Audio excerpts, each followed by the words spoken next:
અમદાવાદના શહેર કોટડા વિસ્તારમાં પથ્થરમારો થયો છે। મેમકો પાટિયા નગરની ચાલીમાં અસામાજિક તત્વોનો આતંક। ઘરમાં પથ્થરમારો કરતા 3 થી 4 લોકો ઘાયલ થયા છે। તમામ ઘાયલોને સારવાર માટે હોસ્પિટલ ખસેડવામાં આવ્યા। અસામાજિક તત્વો વચ્ચે અંદરોઅંદર ઝઘડો થયો હતો। અસામાજિક તત્વોના ટોળાએ નિર્દોષ પરિવારના ઘર પર પથ્થરમારો કર્યો, હુમલો કર્યો। ઘરમાં સૂતેલા પરિવારની દીકરી સહિતના સભ્યોને ઈજા પહોંચી છે। પથ્થરમારા બાદ કેટલાક શખ્સે યુવક સાથે મારપીટ કરી।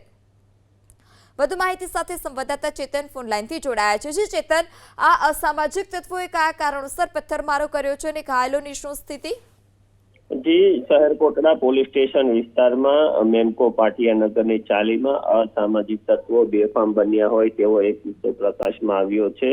અસામાજિક તત્વોના ટોળા દ્વારા ઘર ઉપર પથ્થરમારો કરવામાં આવ્યો હતો। જો આ ઘટનાની વાત કરવામાં આવે તો આ પથ્થરમારો છે તેમાં 3 થી 4 લોકો ઈજાગ્રસ્ત થયા હતા અને ઘાયલોને સિવિલ હોસ્પિટલમાં પણ ખસેડવામાં આવ્યો હતો।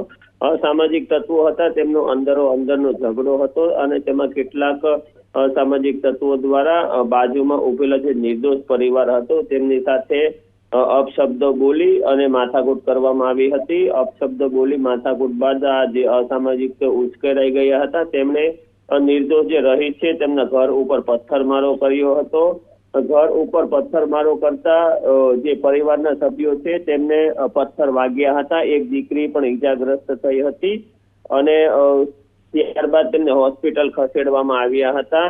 બાદમાં થોડો સમય બાદ ફરીથી આ અસામાજિક તત્વો ચાલીમાં આવ્યા હતા અને યુવક સાથે પણ મારામારી કરી હતી। આમ રાત્રિ દરમિયાન અસામાજિક તત્વો સમગ્ર વિસ્તાર બાનમાં લીધો હતો।